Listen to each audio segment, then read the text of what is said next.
इंसानियत से बड़ा कोई मजहब नहीं है। पोर्ट्रेट्स जो है वो वाहिद चीज थी जो मैंने खुद उसको सीखा। अगर ये पहले से कमरा है कमर नहीं है, परेशान तो ज्यादा नहीं होना चाहिए। जनवरी तक वेट एंड वॉच करना चाहिए। कोई विश पूरी होगी, इनकी विश कम ट्रू का कार्ड है और हैप्पीनेस मिलेगी, खुशियां मिलेंगी।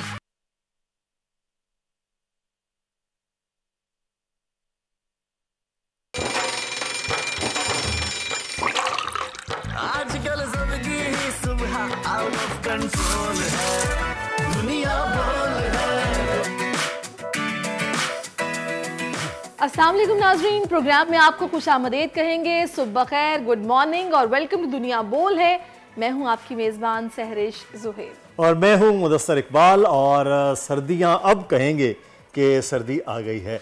रात में और सुबह के वक्त ठंडी हवाएं चल रही हैं और सर्दी की शिद्दत में इजाफा हो गया कराची में। लेकिन बाकी मुल्क में अगर सहरिश बात करें तो लाहौर, इस्लामाबाद, मुल्तान और उसके बाद फिर बालाई इलाके वो तो इस वक्त यख हो चुके हैं ना। या जिसने छुट्टियां मनानी है ना अपनी, क्योंकि अब जाहिर है आजकल बच्चों को छुट्टियां हैं तो प्रोग्राम घरों में बन रहे होते हैं कि छुट्टियों में बच्चों को कहाँ लेकर जाया जाए। तो सयाह एक बड़ी तादाद में पहुँचते हैं नॉर्दर्न एरियाज़ में और इस बर्फ़बारी को, इस यख सर्दी को इंजॉय भी करते हैं, लेकिन ज़रा एहतियात ज़रूरी होती है। अच्छा, लेकिन मैं आपको एक खबर दूँ। कल एक हमारे दोस्त ट्रेन लाहौर की तरफ जाना चाह रहे थे तो उन्होंने ये बताया कि 24 तारीख तक कोई टिकट अवेलेबल नहीं है किसी बेहतर ट्रेन में। तो ये सूरत हाल है, सिचुएशन है। तो बहरहाल ये अब छुट्टियों का और सर्दी को एंजॉय करने के साथ साथ आज की अच्छी बात की जानिब बढ़ेंगे। और कोट ऑफ द डे में आपको बताएं कि इंसानियत से बड़ा नाज़रीन कोई मज़हब नहीं है। हदीस मुबारक भी है कि बेहतरीन इंसान वो है जिससे दूसरे इंसानों को फ़ायदा पहुँचे। बिल्कुल, आज इंसानी यकजहती का आलमी दिन है, यानी गज़ा कश्मीर के अवाम के साथ खड़े होने का दिन है। इस बात के अहद का दिन है कि हम हमेशा फ़लस्तीन और कश्मीर के गयूर अवाम के साथ खड़े रहेंगे, हर प्लेटफॉर्म पर उनकी हिमायत करेंगे और एक दिन इंसाफ का अलम बुलंद होकर रहेगा और जुल्म का जो तारीख, एक अंधेरा इस वक्त हमें नज़र आ रहा है, रात है जो, ये ख़त्म होगी और उम्मीद का नया सूरज तुलू होगा इंशाअल्लाह। बिल्कुल। और ये हमेशा से जब भी आप किसी से भी प्यार कर रहे हैं, किसी से भी किसी तरह से मामलात में कर रहे हैं, तो आपको सबसे पहले एक चीज़ का ख्याल रखना है, वो ये है कि अगला जो सामने है वो इंसान है, वो किसी तरह से भी जालिम ना हो, मजलूम हो, उसका कोई भी मज़हब है, किसी भी तरह का रंग है, नस्ल है, ज़बान है, लेकिन अगर वो इंसान है और जालिम नहीं है, मजलूम है बल्कि, तो उसकी मदद के लिए आपको खड़े होना है। चाहे वो फ़लस्तीन में हो, चाहे वो एरिट्रिया में हो, चाहे वो कश्मीर में हो, चाहे सूडान में हो, कहीं भी हों। लेकिन इस जो नाम नहाद इस दुनिया में हमने देखा कि इंसानियत के लिए जो बड़ी बड़ी ममालिक काम करते हैं, बात करते हैं, बेसिकली गलत बयानी कर रहे होते हैं। बिल्कुल नहीं, आंखों में धूल झोंकने के मुतरादिफ है कि आप प्रैक्टिकली कुछ और कर रहे हैं और बातें आप करते हैं ह्यूमैनिटी की और दूसरे ममालिक पर जोर देते हैं कि जी नहीं, आप ऐसे ना करें, आप इंसानियत पे फोकस करें। खैर सबको नजर आ रहा है, अब तो खैर वैसे भी सोशल मीडिया का दौर है। अब बढ़ेंगे हम बड़ी खबर की जानिब। टिकटॉक हराम करार, जामिया अलूम इस्लामिया बनोरिया टाउन का फतवा आ गया। सोशल मीडिया सारिफीन के लिए इंतहाई अहम खबर है। फतवा किन बुनियादों पर दिया गया, जिस पर तफसीली बात करेंगे। नया कप्तान, नई सिलेक्शन कमेटी और नए खिलाड़ी। न्यूजीलैंड के खिलाफ T20 सीरीज के लिए कौमी स्क्वाड में नए टैलेंट को चांस मिल गया। अब्बास आफरीदी, आमिर जमाल और आजम खान जैसे खिलाड़ियों के नाम नजर आना खुश आइंद है। छींक रोकना कितना नुकसानदेह हो सकता है। बरतानिया में छींक रोकने की कोशिश में नौजवान की सांस की नाली पंक्चर हो गई और वाकई पे हर फर्द के लिए ये मिसाल है कि सेहतमंद रहने के लिए कौन सी सेहतमंद आदतों का अपनाना चाहिए, ये आज हम लाजमी आपको प्रोग्राम में बताएंगे। छींक नहीं रोकनी।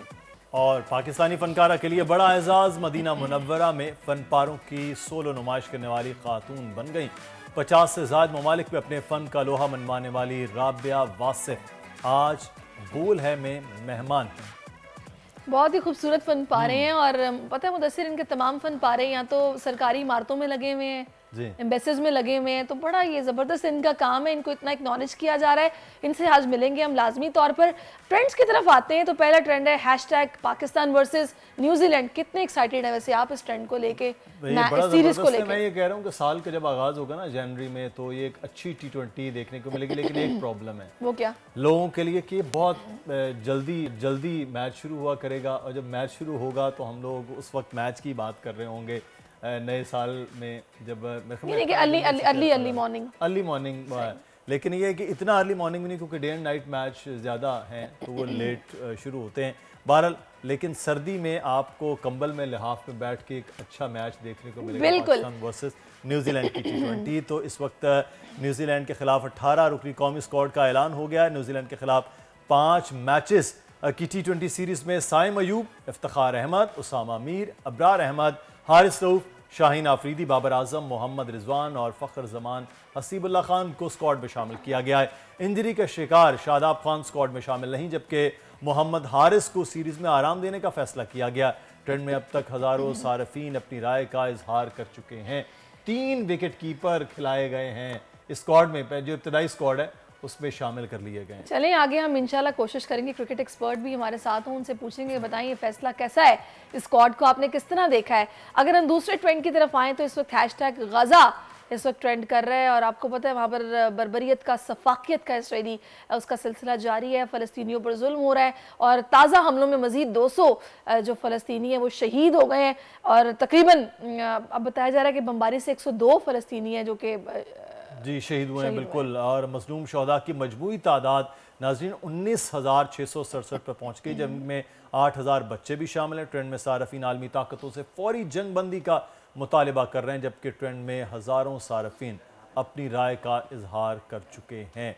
तो ये गज़ा की सूरत हाल है, दिन ब दिन गंभीर होती जा रही है। नज़र आ रहा है क्लियरली कि जेनोसाइड है, और वो ख़त्म करना चाह रहे हैं कि किसी तरह से बिल्कुल यहाँ नस्ल कुशी करके कब्जा किया जाए। मकसद इनका यही है, क्योंकि वो रुकने में नहीं आ रहे ना, इतने दबाव के बावजूद भी वो यही सब कुछ कर रहे हैं।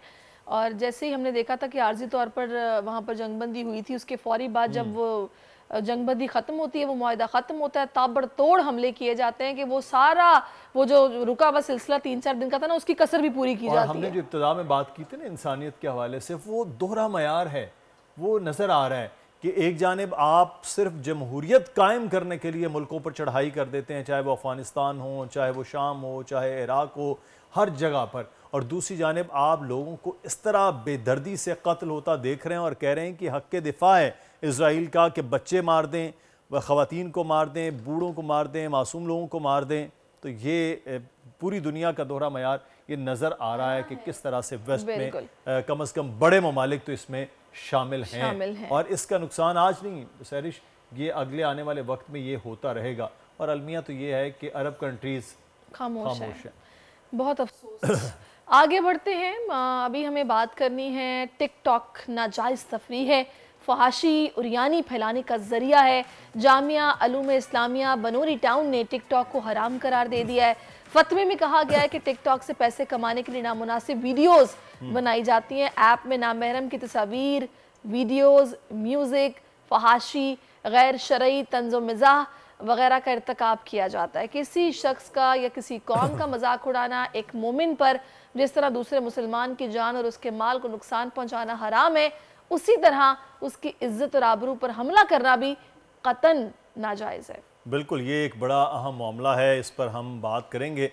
हमारे साथ मुफ्ती सैयद फसीउल्लाह शाह, इस्लामिक स्कॉलर, जामिया बनूरिया आलमिया के बहुत शुक्रिया मुफ्ती साहब आपके वक्त का। मुफ्ती साहब, इस वक्त जो ये टिकटॉक के हवाले से फतवा आया है बनूरी टाउन से, ये बड़ा मुख्तलिफ है, क्योंकि यूट्यूब पर भी इस किस्म का मवाद है, फेसबुक हो, उसके साथ साथ ट्विटर है, बाकी जितने भी सोशल साइट्स हैं वो भी इस किस्म की ही चीज़ें मुख्तलिफ है। तो ये टिकटॉक पर क्यों फतवा दिया गया है? जी अस्सलाम वालेकुम वरहमतुल्लाह, बिस्मिल्लाहिर्रहमानिर्रहीम। इसमें एक एकेडमिक लेवल पर अगर बात की जाए कि इल्मी सतह और इल्म की रोशनी में किसी चीज़ के हलाल या हराम होने का जो फतवा दिया जाता है तो उसके अलग उसूल होते हैं। और एक फहाशी और यानी या बुराई के रोकथाम के लिए जो कहा जाता है तो उसके फिर अलग उसूल होते हैं, वो दावती उसूल होते हैं। सही। इसको शरीयत की इस्तिलाह में, शरीयत के टर्मिनोलॉजी में हराम लिगैरी ही कहा जाता है। यानी इस फतवे के मुंदरजात में आप जितनी भी चीज़ें देखेंगे तो कहा जाता है कि टिकटॉक पे ये होता है, वो होता है, पोस्ट वीडियोज़ होती है और ख़वातीन की जो है वो गैर अखलाक़ी मतलब किस्म की वीडियोस होती है, तो लिहाजा इस ऐप का इस्तेमाल जायज़ नहीं है। तो मेरे ख़्याल में इसमें हमें दीगर वेबसाइट्स या सोशल मीडिया के जितने फॉर्म हैं तो इन सब को हमें देखना है कि इनका इस्तेमाल कैसा होता है। अगर इन चीज़ों का इस्तेमाल नेक चीज़ों के लिए है, दीन की दावत के लिए है और अवेयरनेस फैलाने के लिए है, तो बिलाशुबा चाहे वो टिकटॉक हो, चाहे वो फेसबुक हो, चाहे वो यूट्यूब हो, जूम हो, कोई भी जो हमारे डिजिटल। लेकिन मुफ्ती साहब मुझे एक बात बताइएगा, इसमें हम क्या इंडिविजुअली यानी कि फर्दन किसी की नीयत को अगर देखा जाए तो मेरा ख्याल है कि तब मामला तौर तरीके से देखे जा सकते हैं, वरना तो देखिए अगर एक व्हाट्सएप भी है तो अगर किसी की नीयत ही कुछ इस किस्म की है कि उसने फहाशी फैलानी है तो वो तो वहां पे भी अपनी तस्वीर का तबादला भी कर सकता है और उस तरह की बातचीत भी हो सकती है। लेकिन अगर हम इस तरह की सोशल साइट्स को जो कि किसी के कारोबार का जरिया भी है, सिर्फ इस बिना पर इस पर पाबंदी लगाएंगे, इसको हराम करार देंगे कि जी यहाँ पे फहाशी होती है, तो ये कुछ अलग मामला नहीं हो जाएगा? क्योंकि ये तो एक फर्दन किसी की नीयत पे है कि कोई किस तरह के उसके अमाल है या क्या चाह रहा है। जी मैं यही कहने वाला हूँ कि इस हम कंटेंट को देखेंगे कि अगर कंटेंट शरीयत में जायज़ है, जिस तरह के टिकटॉक ही पर बहुत सारे बड़े बड़े उलमा के बाज़ चैनल है जो कि मुख्तलिफ तरह के कार्टून बनाते हैं और उसमें बच्चों के लिए नमाज का तरीका, मसनून दुआओं के अल्फाज और उनके तर्जमे वगैरह सिखाए जाते हैं, तो ज़ाहिर है हम फिर उसमें तो ये नहीं कह सकते कि ये टिकटॉक पर है तो ये हराम है। फहाशी और यानी और गैर अखलाकी चीज़ें चाहे वो डिजिटल कैमरे के ज़रिए से हो, वीडियोज़ के ज़रिए से हो, तो भी हराम है। और अगर कोई अपने कमरे में करे या किसी मैदान में करे, बाज़ार में करे, यानी रियल ग्राउंड में करे, तो वो भी हराम है और उसमें भी फहाशी और औरियानियत को खामखा परवान चढ़ाना चाहे किसी भी तरीके से हो।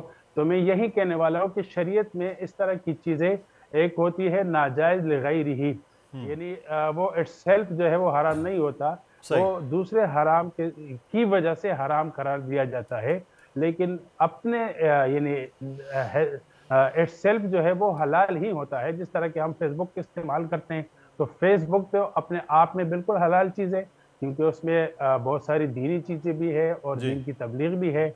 अगर कोई गलत इस्तेमाल करता है तो फिर उसके लिए गलत है। तो मुफ्ती साहब फिर ये टिकटॉक के हवाले से जो ये फतवा है, फिर इसको थोड़ा सा क्लियर कीजिए कि टिकटॉक फिर हराम है या हलाल है? सर आम आदमी को तो कल से यही लग रहा है कि ये हराम हो गई है कि जितने फॉर्म है जी तो उसको हम हराम नहीं कह सकते, बल्कि ये एक ज़राए इबलाग है। अगर आप अभी न्यूज़ है, न्यूज़ में अगर कोई झूठी न्यूज़ फैला रहा है तो ज़ाहिर है वो फिर झूठ फैलाना गुनाह होगा। लेकिन अगर वो हकीकत और हकायक बयान करते हैं तो ये तो एक इंसानी खिदमत है और ज़राए इबलाग के ज़राए को इस्तेमाल किया जाता है। यानी आपके कहने का मकसद ये है कि ये प्लेटफॉर्म हराम नहीं है, टिकटॉक बनाना हराम नहीं है, लेकिन अगर कोई इसको फहाशी के मकसद के लिए इस्तेमाल कर रहा है तो वो काम हराम है। जी बिल्कुल, ये फॉर्म हराम नहीं है, ये दीगर तमाम फॉर्म की तरह है। अगर कोई शख्स जुम्मे की मिंबर पर बैठ जाए, मस्जिद के मिंबर पर बैठ जाए और वो फहाशी और यानी या गाली गलौज देता है तो वो हराम होगा। लेकिन उसी मिंबर पर अगर आप कुरान और हदीस और दीनी मसाइल बताएंगे तो वो दीन की खिदमत होगी। सर अच्छा मुफ्ती साहब, ये अब कल से जब ट्रेंडिंग ये कर रहा था तो बहुत से लोगों के ये सवाल और बहुत ज़्यादा एतराज़ात उलमाए कराम मुफ्तियान उज़्ज़ाम पर ये थे कि हमारे मुल्क में उलमाए कराम बहुत देर के बाद किसी टेक्नोलॉजी को कबूल करते हैं। यहाँ पर रेल चली तो उलमाए कराम ने उसके ख़िलाफ़ फतवे दिए, यहाँ पर लाउड स्पीकर का इस्तेमाल हुआ तो उलमाए कराम ने उसके ख़िलाफ़ फतवे दिए। फिर कुछ सबसे ज़्यादा यहाँ टेलीविज़न तोड़े गए बाकायदा इस मुल्क में। ये तो खैर 90s की दहाई में मैंने भी देखा कि ये किया गया। कहते हैं उलमाए कराम के अब सब टेलीविज़न चैनल्स हैं, फिर सोशल मीडिया पर उन्होंने ये एतराज़ात उठाए। अब वो इस किस्म के फतवे इस किस्म के फतवे देने की और इस किस्म के एतराज़ात करने की पहले उलमाए कराम खुद करते हैं और फिर उसके बाद उनका इस्तेमाल करते हैं। ये एतराज़ के ऊपर क्या आपका जवाब होगा? इसके बारे में मैं ये भी कहूँगा कि आवाम को भी चाहिए कि फतवे की हैसियत को भी देखे और हमारे इन फॉर्म की हैसियत को भी देखे। अगर 90s से पहले टीवी पर ड्रामे फिल्में वगैरह होती थी या न्यूज़ होती थी तो वो किस फॉर्म में थे? वो माइक्रो रील की फॉर्म में होते थे और वो एक हकीकी तस्वीर होती थी। तो हकीकी तस्वीर तो आज भी बिल्कुल हराम है, लेकिन अब इसका फॉर्म बदल गया और डिजिटल फॉर्म में आ गए, जिसकी हकीकी कोई चीज़ नहीं है बल्कि एक अक्स है। जिस तरह के आईने में हम अपनी तस्वीर देखते हैं, अपना अक्स देखते हैं, तो डिजिटल कैमरा भी हमारा अक्स दिखाता है। अब अक्स तस्वीर नहीं है तो लिहाजा हराम नहीं है, लेकिन अगर इसके माहिरीन और टेक्नोलॉजी के जो माहिरीन है अगर ये कह दे कि ये माइक्रो रील की तरह एक अक्स है और हकीकी तस्वीर है तो फिर वही फतवा कायम रहेगा। इसी तरह लाउड स्पीकर के बारे में कहा जाता है, तो लाउड स्पीकर के बारे में भी जब टेक्निकल माहिरीन ने से सवाल हुआ कि लाउड स्पीकर की आवाज़ ये रिकॉर्डेड आवाज़ है या ये रियल आवाज़ है, तो उन्होंने इसमें जो है वो तहकीक करने के लिए कहा कि हम देखेंगे। जब तक उन्होंने ये नहीं कहा कि रिकॉर्डेड है या ये रियल आवाज़ है, तो लिहाजा अगर रिकॉर्डेड है तो उसमें तो फिर नमाज नहीं होती। यानी आपके कहने का मकसद ये है कि अगर कोई उलमा की तरफ से फतवा आता है तो उस फतवे की हैसियत देखना भी ज़ाहिर है हमारी जिम्मेदारी है, फर्ज है, और उस चीज़ को समझना परखना।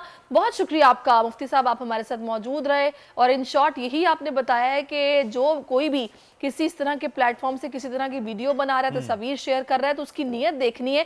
अगर तो वो सही काम के लिए, नेक काम के लिए, तो बहुत अच्छी बात है, लेकिन अगर उसका मकसद फाशी फैलाना है तो वो हराम काम है जो कि नहीं होना चाहिए, और ये आगाही उन्होंने दी है। ठीक है, बहुत शुक्रिया, हमारे साथ मौजूद थे। आगे बढ़ेंगे और अब कुछ बात कर लेते हैं पाकिस्तान के एक बड़े कारनामे की जो राबिया वासिफ ने की। एक ऐसा बड़ा नाम जो कि सफारतकारों के दरमियान तो काफ़ी फेमस है और सफारत खानों में उनका काम भी है।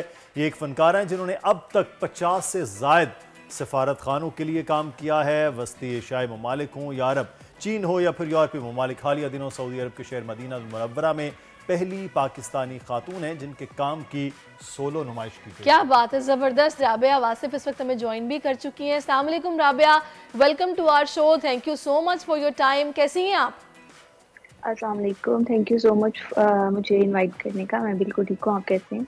बिल्कुल ठीक। राबिया, इतना आपने काम किया है तो ये आपका सारा काम बहुत सारी जगहों के साथ साथ, ये एक चीज़ मुझे बताइए, सफारत खानों में क्यों आवेज़ा है आपकी पेंटिंग और उनके साथ आपका बहुत ज़्यादा को काम है, ये क्या कोई रीज़न है?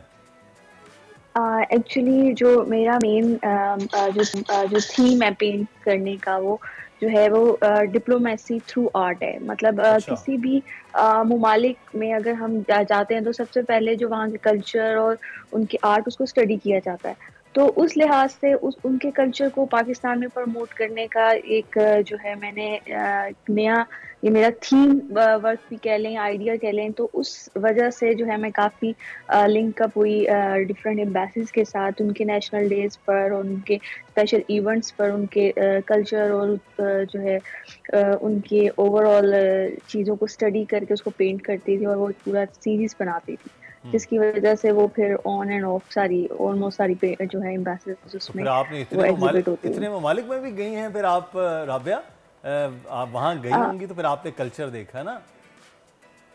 जी, मोस्टली तो कल्चर जो है मैं डिफरेंट सेंट्रल एशिया कंट्री में भी गई हूँ, अरब कंट्रीज में भी गई हूँ, यूरोपियन कंट्रीज में भी गई हूँ, और जो जिनमें नहीं जा सकती तो वो फिर मुझे जो है उनके सफीर जो हैं वो मुझे गाइड करते हैं कि किस तरीके से वो मतलब स्टडी करें। सही। अच्छा राबिया, मुझे एक बात बताइएगा कि सबसे पहले तो आपने जब पेंटिंग स्टार्ट की तो कैसे स्टार्ट की, किस चीज़ ने आपको मोटिवेट किया? क्या बचपन से ड्राइंग का शौक़ था तो उसके बाद बड़े होते होते फिर आपने सोचा कि नहीं, इसको मैंने आर्ट को भी सीखना है और मैं इस लेवल पर करूँगी?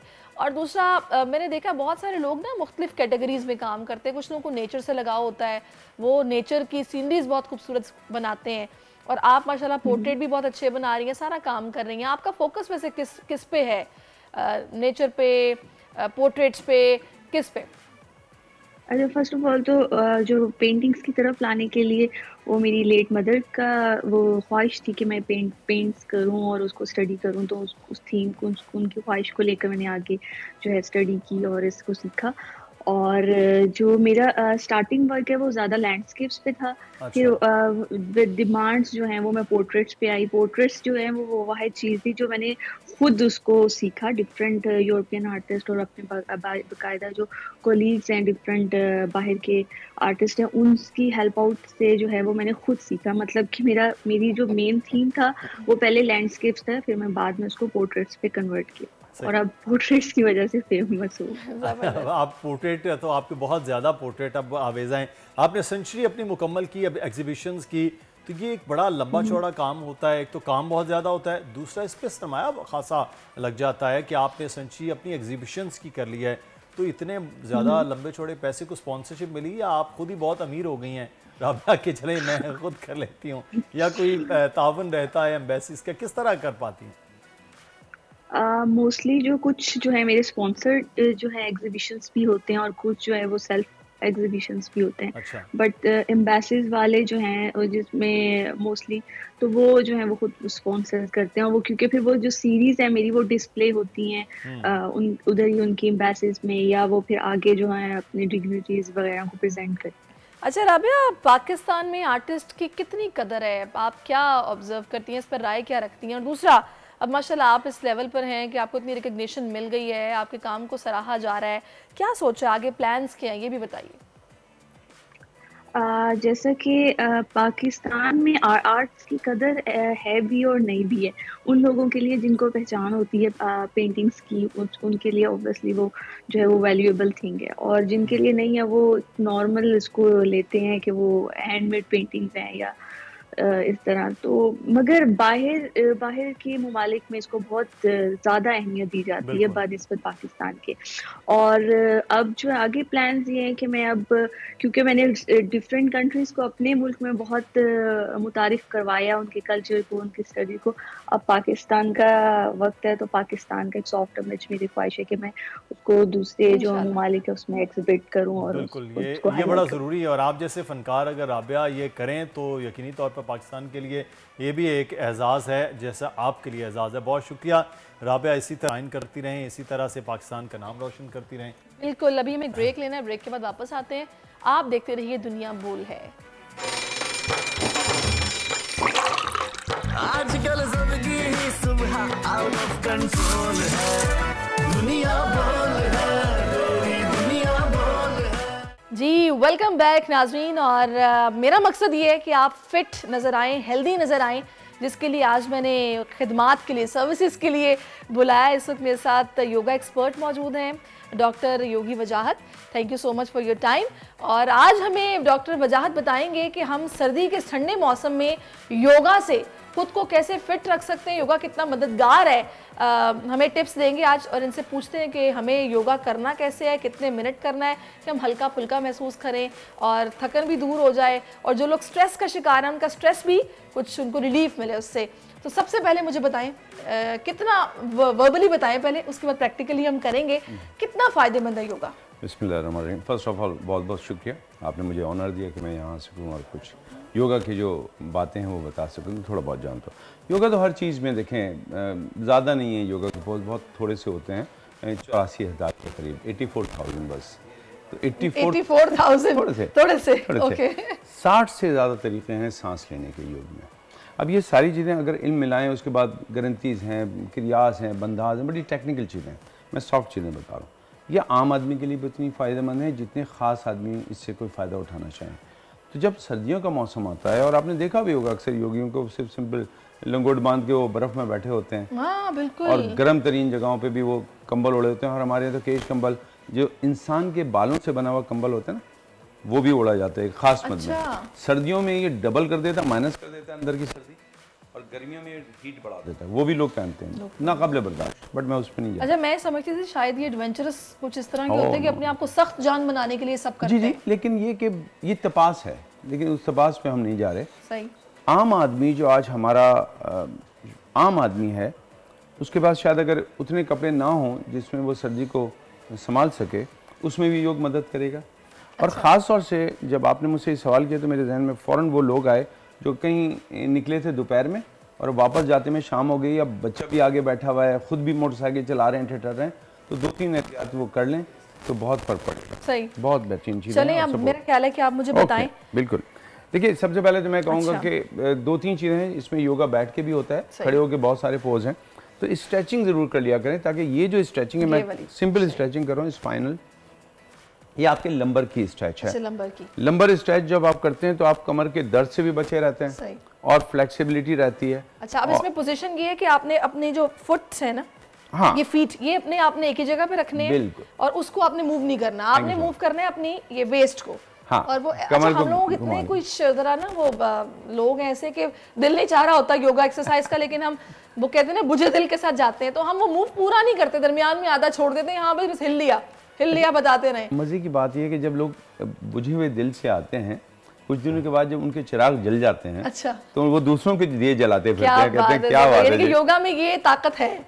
योगा एक ऐसा इल्म है, मैं खुद मैकेनिकल इंजीनियर रहा और मैकेनिकल इंजीनियरिंग से फिर इस तरफ आया। उसके बाद फिर डॉक्टर भी हैं? मैं होम्योपैथिक आर्थोपेडिक डॉक्टर हूँ, होम्योपैथी में, सर्वाइकल, फ्रोजन शोल्डर, तो ये मस्कुलोस्केलेटन जो मामला हैं वो योगा में भी हैं, इसमें भी हैं, तो करीब करीब है। तो मैं ये समझता हूँ कि ये बड़ा फायदा है। देखिए सिंपल स्ट्रेच मैंने किया है, ये बड़ा लाइट है, मैं अपने हाथ को फ्रेम से बाहर नहीं निकाल रहा है, इस तरह कि ये रखें, आप सीधा भी ऊपर भी कर सकते थे, सिंपल रखा। अच्छा, इसमें यूं भी कर सकते हैं, कोई मजायका नहीं है। अब ये हो गई कमर तैयार हमारी। जरा अगर ये पहले से कमरा है, कमर नहीं है, तो कमरे के से कमर तक का सफर जो है उसमें एक तो ये ट्विस्ट करेगा, एक साइड बेंडिंग बहुत मदद करेगी। फॉरवर्ड बेंडिंग है बट मैं आज नहीं कर रहा। तो चलिए कुछ योग के जो ज्ञान है उनमें से मैं कुछ चीजें आपको दे रहा हूँ। सबसे पहले एक ऐसा इल्म है जिसको कहते हैं मुद्रा। ठीक है, मुद्रा कहते हैं लॉक को, इस उंगली को पकड़ना, कोई भी लॉक, कोई भी उंगली लॉक लगाएं। ये लगाएंगे तो ज्ञान मुद्रा है, नींद अच्छी आएगी, गुस्से नहीं आएगा, ब्लड प्रेशर लो रहेगा। इसको दबा देंगे तो कुछ लोग इस चीजों पे यकीन नहीं करते, वो समझते हैं बस ये बातें हैं। हाँ बिल्कुल से आपने बिल्कुल बचा कहा, ये बातें उस वक्त तक सिर्फ बातें रहेंगी जब मैं कहूँगा। सही, लेकिन अगर इसकी किताब हो, इसका इल्म हो, इसको बाकायदा पढ़ाया जाता हो, इस पर PhD किया जाता हो, तो फिर तो मैं अल्हम्दुलिल्लाह मैं पाकिस्तान का पहला आदमी जिसने योग मुद्रा पे किताब लिखी है। अच्छा, अगर कोई चीज, हम अहले किताब लोग हैं, सही, हम ज़बानी बातें मानते हैं। रब ने भी हमें किसी मौलम को किताब लेके भेजा और फिर कहा कि अब समझो। तो हम जब अहले किताब हैं तो हमें किताब पे देखना होगा, किताब है इसकी, अगर यकीन ना आए तो फिर प्रॉपर रिसर्च होती है, स्टडीज होती है, उसके बाद प्रैक्टिकली एक्सपेरिमेंट किया गया, वो साबित हुआ है तो किताब में लिखा गया। जी बिल्कुल, ये 40 से ज्यादा है, लेकिन मैं आपको उस मुद्रे पे ले जा रहा हूँ जो हीट क्रिएट करता है। अच्छा, ये मजे की बात है, ये रिंग फिंगर है, मैंने इसको हल्का सा डाउन किया रिंग फिंगर को और इस तरह लॉक कर दिया। ठीक है जी। इसकी टेक्निकलिटी है, इसकी मोड ऑफ एक्शन पे नहीं जा रहा। इसको कहते हैं सूर्या मुद्रा, सूरज का। सूर्या मुद्रा ये हीट क्रिएट करता है। जिन लोगों को ऑलरेडी ब्लड प्रेशर हाई है, हाइपरटेंशन का शिकार है, खुदा के लिए वो गर्मी में ना किया करें, वो शाम वाम में कर सकते हैं। लेकिन ये एक बात बताने वाला हूँ जिसमें दिल चाहता है हर वक्त करें, ये वेट लॉस के लिए है। ओह, अब बस वो तमाम खवातीन जो कि इस वक्त घरों में और मोटापे का शिकार है, मेरा ख्याल है अपनी उंगलियां ऐसे ही रखेंगी। अब मैं देखा, मैंने आपको पहले कह दिया था कि जो मैं कहूँगा उसके बाद दिल चाहेगा हर वक्त करें, ऐसा नहीं। बल्कि खातून ने यहाँ तक कहा कि इसकी जरूरत क्या है, मैं यहाँ पे बांध ना दूं कोई चीज।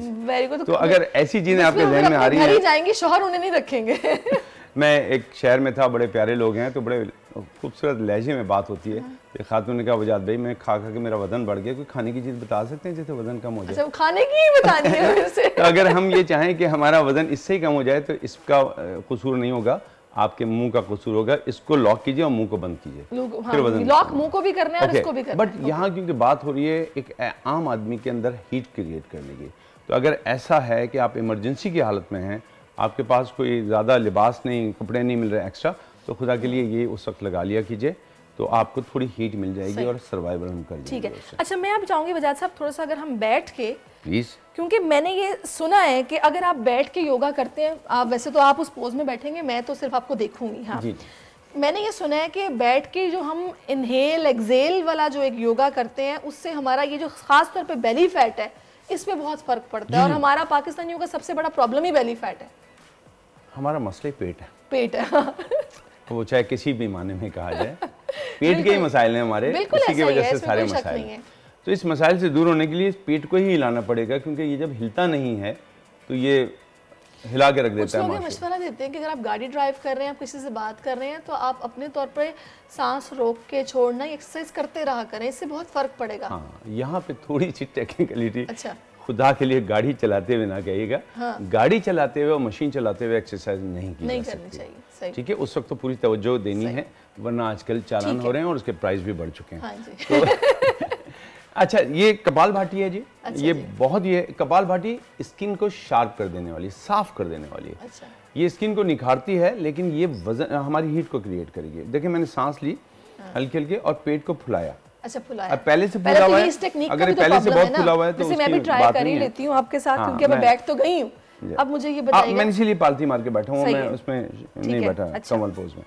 देखिए मैंने पेट फुलाया और जैसे मैंने कहा था कि अगर पहले से फूला हुआ है उसके बाद भी फुलाना है, सांस लेते हुए, और झटके से खाली कर देना। ये कैसे होगा?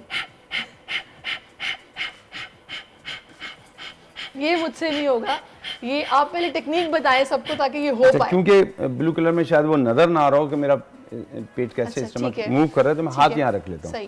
देखिए मैंने मूव किया, ये पेट फूल गया, झटके से खाली कर दिया। अगर ऑलरेडी स्पाइनल कोई प्रॉब्लम है, लंबर के अंदर कोई प्रॉब्लम है, स्लिप डिस्क हुई हुई है या बैक पेन बहुत है, तो फिर ये आप ना करें, या करें तो किसी सपोर्ट के साथ करें, अदरवाइज आपका ये पेन बढ़ जाएगा। तो देखिए मैंने इनहेल करते हुए पेट फुलाया, झटके से खाली किया। अब टेक्निक ये है, मैं समझ गई। स्लोली मैंने पेट को फुलाया, सांस ली, पेट फुलाया और झटके से खाली। अच्छा, ये कितनी देर करना है? ये कम से कम 20-25 दफ़ा करें। वैसे तो हम इसको 5 मिनट 10-10 मिनट बहुत टाइम करते हैं और गर्मी लगना शुरू हो जाती है। अच्छा। आप बर्फ में भी बैठे हो और ये कर रहे हो तो पसीने छूट सकते हैं। पसीने से शायद महावरतन में बहुत लगेगी, शदीद गर्मी लग सकती है। अच्छा, दूसरा मुझे टिप दीजिएगा। दूसरी एक ब्रीजिंग है जिसका नाम ही अग्निसार है, यानी आग भड़का देना। बट ये डाइजेस्टिव फायर के लिए बहुत अच्छी है, but in case of emergency ये हमारे जिस्म के अंदरूनी जो हीट है उसको क्रिएट करेगी। सांस निकालते हुए बिल्कुल पेट खाली किया, मैंने सांस नहीं लेनी, सिर्फ पेट हिलाना है।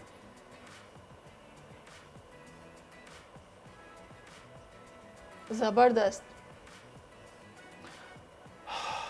जब सांस बिल्कुल इससे पेट कम होगा, मैं बता रही हूँ आपको, मुझे यहीं से देख के पता चल रहा है कि इससे लाजमी आपका बेली फैट जाएगा। इसमें एक और बात है, जिन लोगों का ऑलरेडी फैट है या ये कह लीजिए उनमें कोलेजन कम बन रहा है, ये करने से, और जो मैंने पहले कपाल भाटी बताई, उससे कोलेजन बनना शुरू होता है, रिंकल्स गायब होना शुरू होते हैं। अच्छा। मैं तकरीबन 60 क्रॉस कर गया, हम 63 नाउ। तो 63 साल में जब बुढ़ापा लोगों को आ जाता है तो मैंने भी जरा उसको दूर रखा हुआ है। नहीं, वाकई ये उसकी पता वजह चल रहा है, उसकी वजह ये है। अब मुझे ये बताएगा कि योगा किस वक्त करना चाहिए, कितने मिनट करना चाहिए, कितना ज़रूरी है ये, और इसमें मेडिटेशन भी हो सकती है ना? बिल्कुल हो सकती है, क्योंकि मेरा इस वक्त फोकस सिर्फ पोस्चर्स हैं और जो 84,000 उनमें से कुछ बता रहा हूँ। योगा हर वक्त होता है, जिस तरह सच हर वक्त बोलना है, बेहतर सच्चा आदमी हर वक्त रहना है, सही, खुलूस सर, यानी जितनी नेचुरल या कह लीजिए यूनिवर्सल ट्रूथ है ना, उनमें से एक ट्रूथ योगा भी है, एक्सरसाइज है। तो आप कभी भी कर सकते हैं, जब भी आपको टाइम मिले। But ideal. अच्छा, ideal. But ideal, okay. Ideal क्या है? खाली पेट होना चाहिए। आप सुबह कर लें, आप सोने से पहले थोड़ा सा कर लें, वो रात को सूर्य हमारे चंद्र नमस्कार है, बट जो आइडियल वक्त है वो सुबह का है। सुबह का है, सुबह का। अल्लाह सुब्हान ताला ने सिर्फ 2 रकात के लिए उठाया तो है ना, तो कुछ है वहाँ पे जो है। बहुत से ऐसे वक्त हैं, जैसे 4:20 का जो वक्त है, तो वो कमाल का है। उस वक्त आप उठें, ऑक्सीजन ही ऑक्सीजन होती है, तो उस वक्त आपने योगा करना नहीं हो तो जब आप उठते हैं कर लीजिए। अब मैं एक और चीज़ आपको बता रहा हूँ, ये भी मुझे बहुत पसंद है, इसलिए कि एक तो मुद्रा आपने लगा लिया तो यूं करके आप बैठ सकते हैं, ठीक है। और कभी भी आपने एक हाथ से काम कर रही हैं या कर रहे हैं तो ये कर लिया, रखा, एक कर लिया, दोनों कर लिए, आपने कपाल भाटी कर ली, आपने जो अग्निसार कर ली, ये बहुत अच्छा है। अब योगा के जो पोजेज हैं उनमें से चंद पोज मैं आपको करके दिखा रहा हूँ, जो सिंपली मैं बैठे बैठे करूंगा, मैंने जाना नहीं है, ठीक है। इसको मैं कहता हूँ, मुझे बहुत पसंद है। ये पेट दबाएगा, ठीक है, इसको कहते हैं चाइल्ड पोज, और ये मंडोक आसन भी है। शुगर के पेशेंट जो हैं वो भी कर सकते हैं, आप सिर्फ देखिएगा, ठीक है, आप नहीं कीजिएगा, क्योंकि अभी आप वार्म अप नहीं है, मैंने ऑलरेडी पहले वार्म अप किया हुआ है। तो देखिए मैंने सांस ली, गहरी सांस ली, और सांस लेते हुए हल्के हल्के मैं आगे की तरफ झुक रहा हूँ। तो अब मैं स्लोली जाऊँगा ताकि आप मेरे साथ चल सकें, और ये बहुत ही लाइट है। अगर आपको लगता है कि यहीं पे दर्द हो गया तो फ़ौरन रोक लीजिए अपने आप को। अच्छा, आप ऐसे भी रह सकते हैं, लेकिन हल्के हल्के आपने नीचे जाना है और इसमें सर रख के हाथ छोड़ दें बीच में। अब ये स्टमक बिल्कुल दबा हुआ है मेरा पेट, सही। ये पोज चाइल्ड पोज है, और इसी को अगर मैं बदल लूँ तो, क्योंकि मैं खुद प्राइमरी केयर डायबिटिक एसोसिएशन का प्रेस सेक्रेटरी हूँ, तो डायबिटोलॉजी और डायबिटिक लोग हमारे साथ ज़्यादा होते हैं। देखिए मैंने साथ को इसका जोड़ा, लॉक किया और मैंने पेट के पास रखा है, ठीक है, पसली पे नहीं रखा, और मैंने हल्का सा डाउन किया। ये पोज मुझे इसलिए पसंद है कि ये दोनों काम करता है, वेट लॉस भी। मैंने सर नीचे नहीं रखा बस इसमें, इसको मंडोक या मेंढक का अंदाज कहते हैं, फ्रॉक पोज। अच्छा, ये दोनों मुट्ठियाँ आपने पेट पे रखनी है जी, और मैंने हथेली के अंदर अपने अंगूठे रखे हैं। ठीक है।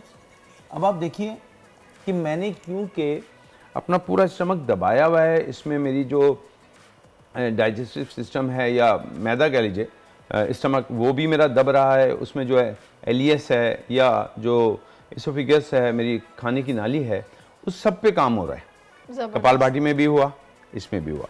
ये हमारा फोकस, क्योंकि सर्दियाँ थी, तो आप देखिए कि मैंने वो काम किया जिससे मेरी इंटरनल हीट बढ़ सके।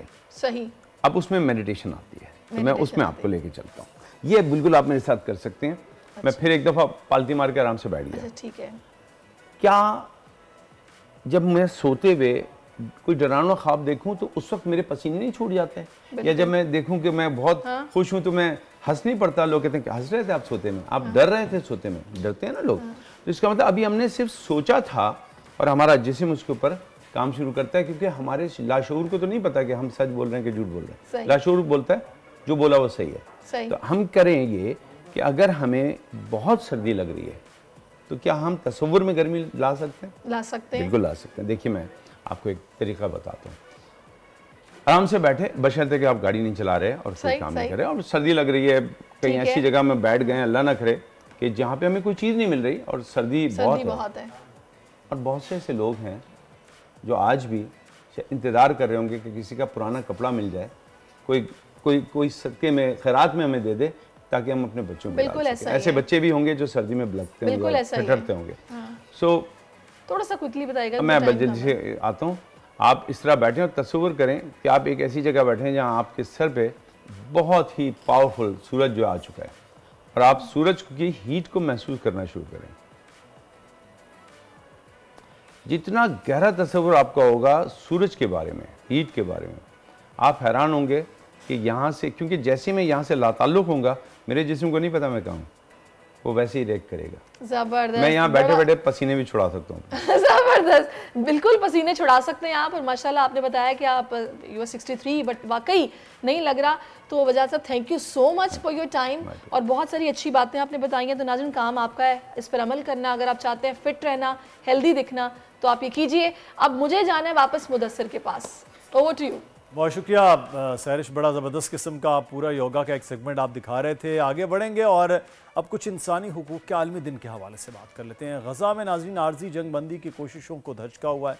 सलामती कौंसिल में करारदाद पर वोटिंग फिर मौखर हुआ, आज मुतवक्किल है। खबर एजेंसी के मुताबिक करारदाद के मुसव्वदे में आर्जी जंग बंदी का मुतालबा, मुजव्वज़ा करारदाद के मतन पर रुकन ममालिक में इख्तलाफात भी हुए। मुज़ाकरात जारी हैं। मुज़ाकरात का मकसद अमरीका को वीटो से रोकना है। अमरीकी सलामती कौंसिल की पिछली करारदादों को वीटो करता रहा है। सलामती कौंसिल में करारदाद और वोटिंग कल भी मौखर की गई थी। तो आज हम इस पर बात करेंगे। हमारे साथ इस वक्त मौजूद हैं साबिक सफ़ीर अब्दुल बासित साहब। बहुत शुक्रिया अब्दुल बासित साहब आपके वक्त का। सर, आज इंसानी यकजहती का आलमी दिन है, इसकी अहमियत क्या है? ये दिन क्यों मनाया जाता है और किसी भी ऐसी सोसाइटी के लिए जहाँ इंसानियत की कदर की जाती है, इस दिन की कितनी अहमियत है? सबसे पहले तो आज इस दिन के हवाले से ज़रूर बात कीजिए सर।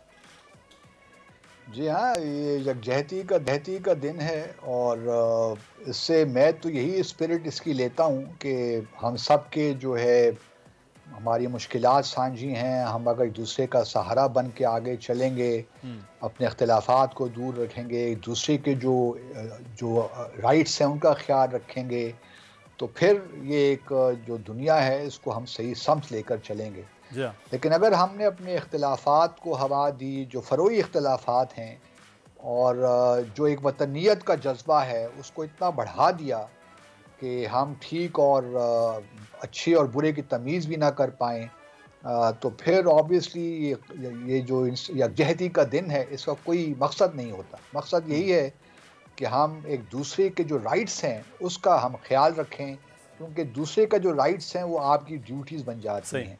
अब्दुल बासित साहब, ये तो यकीन और बुरे की तमीज़ है क्योंकि यकजहती इस तरह है, लेकिन ये तासुर बहुत ज़्यादा है कि अक़वाम आलम की जो नुमाइंदा तंजीम है यूएन वो ताकतवर ममालिक के सामने बेबस हो जाती है, वहाँ ऐसी कोई चीज़ याद ही नहीं रखी जाती। देखिए यूनाइटेड नेशंस है क्या इसमें 193 ममालिक हैं और जो इसका स्ट्रक्चर है उसमें ऑब्वियसली ये डेमोक्रेटिक नहीं है। इसमें 5 ममालिक को एक खसूसी हैसियत हासिल है जिनको P5 कहा जाता है, इनको वीटो का हक हासिल है। यूनाइटेड नेशन सिक्योरिटी काउंसिल में अगर चैप्टर 7 या किसी भी चैप्टर के तहत कोई करार आती है और किसी मुल्क वो समझता है कि वो नेशनल इंटरेस्ट में नहीं है उसके, तो उसको वीटो कर सकता है।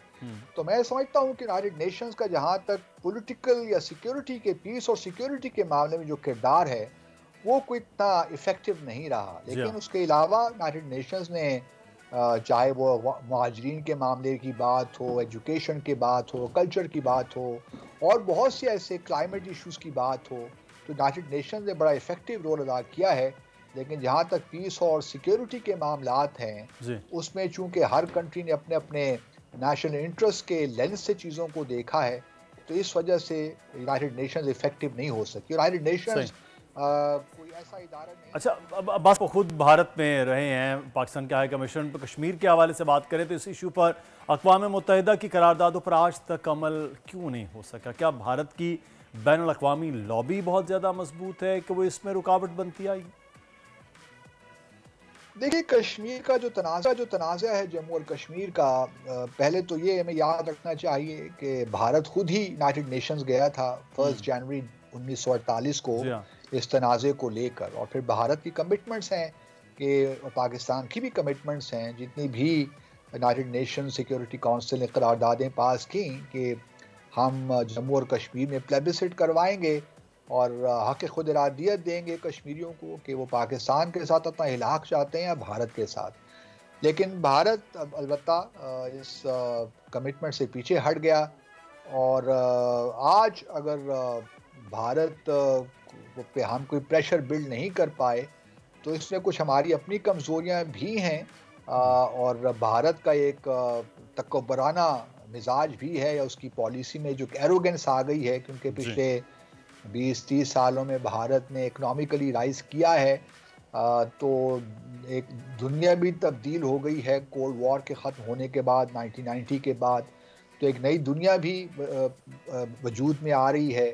तो इस वजह से मुख्तलिफ फैक्टर्स हैं जिसकी वजह से भारत ने कश्मीर के मामले में जो अपनी कमिटमेंट दी थी वो पूरी नहीं की, और अब तो 5 अगस्त 2019 के बाद जो कुछ भारत ने किया वो भी हमारे सामने है, उससे भी दुनिया ने कोई रिएक्शन नहीं दिखाया, क्योंकि दुनिया के एक मफादात अब भारत के साथ ज़्यादा जुड़ गए हैं as compare to Pakistan in my view. और फिर हमारी, मैंने पहले कहा, हमारी अपनी भी कुछ कमज़ोरियाँ हैं, हम भी उस जद्दोजहद को सही मानों में लेकर नहीं जा सके या हमने उसको इस तरह पेश नहीं कर पाए। फिर 9/11 के बाद एक और भी बात याद रहे कि 9/11 के बाद दुनिया ने एक ख़ास तौर पे चीज़ों को देखना शुरू कर दिया, जो जहाँ पे आज़ादी की तहरीकें थीं उनको भी दहशतगर्दी की तहरीकों के साथ जोड़ दिया गया। बिल्कुल, और अभी भी ये है बासित साहब, ये देखें ना, अभी मशरिक़ वस्ता की अगर हम सूरत हाल की बात करते हैं तो फ़लस्तीन 2 माह के दौरान 19,000 अफराद का कत्ल, और इस नस्ल कुशी को आप क्या समझते हैं? अगर ये नस्ल कुशी है तो यहाँ इंसानी यकजहती की क्या अहमियत फिर बाकी रह जाती है? कोई अहमियत नहीं बचती, बिल्कुल जेनोसाइड हो रहा है 20,000 के करीब लोग शहीद कर दिए गए हैं और ज़्यादातर इन्हें बच्चे और औरतें हैं। ये भी देखिए जेनोसाइड ही है, क्योंकि इसराइल तो बड़े सिस्टमैटिकली कर रहा है और फिर इसको बिल्कुल पुष्टपनाही हासिल है अमेरिका की। अमेरिका चाहे तो एक दिन में इसराइल को रोक सकता है, लेकिन ऐसा नहीं कर रहा। सब चाहते हैं कि फ़लस्तीन का जो है, फ़लस्तीनी जो है उनको सफ़े हस्ती से ही मिटा दिया जाए। तो ये पहली बार नहीं हुआ, इससे पहले 1948 में नकबा का वाक़या हुआ जिसमें 7 से 8 लाख लोगों को नकल मकानी करनी पड़ी अपने घरों से। और ये बिल्कुल आप ठीक फरमा रहे हैं, कोई यकजहती बस बातों तक ही है, वरना तो देखिए ना यूनाइटेड नेशंस चार्टर में universal declaration of human rights जो है यूएन का, उसमें आप देख लीजिए बहुत सी अच्छी बातें हैं। अगर उन पे वाकई अमल किया जाए तो आज दुनिया भर में कोई भी ऐसा प्रॉब्लम नहीं है जो कि हल ना हो सके। लेकिन चूँकि ममालिक जो हैं, ख़ास तौर पे बड़े ममालिक, वो अपनी मनमानी करते हैं, अपने नेशनल इंटरेस्ट को देखते हैं और फिर अब तो एक चूँकि मुसलमानों के ख़िलाफ़ वैसे ही 9/11 के बाद एक इस्लामोफोबिया की कैफियत की सूरत हाल भी है। तो वो बड़े ममालिक के अपने मफादात हैं, है, इस्लाम बहाना है और उसके बाद सिचुएशन पूरी दुनिया के सामने। अब बहुत शुक्रिया अब्दुल बासित साहब, आप हमारे साथ मौजूद थे और इंसानी यकजहती के आलमी दिन के हवाले से आप इर्द गिर्द के लोगों के साथ यकजहती का ज़रूर रवैया अपनाएं, इनफरादी तौर पर जो जहाँ जहाँ पर मौजूद है। हमें यहाँ पर एक ब्रेक की जानिब बढ़ना है, ब्रेक के बाद वापस आएंगे, फिर कुछ मज़ीद बड़ी अहम खबरें और बड़े अहम मेहमान हैं जिनके साथ आपकी मुलाकात करवाएंगे। आजकल जिंदगी ही सुबह आउट ऑफ कंट्रोल है, दुनिया बोल है, दुनिया बोल है।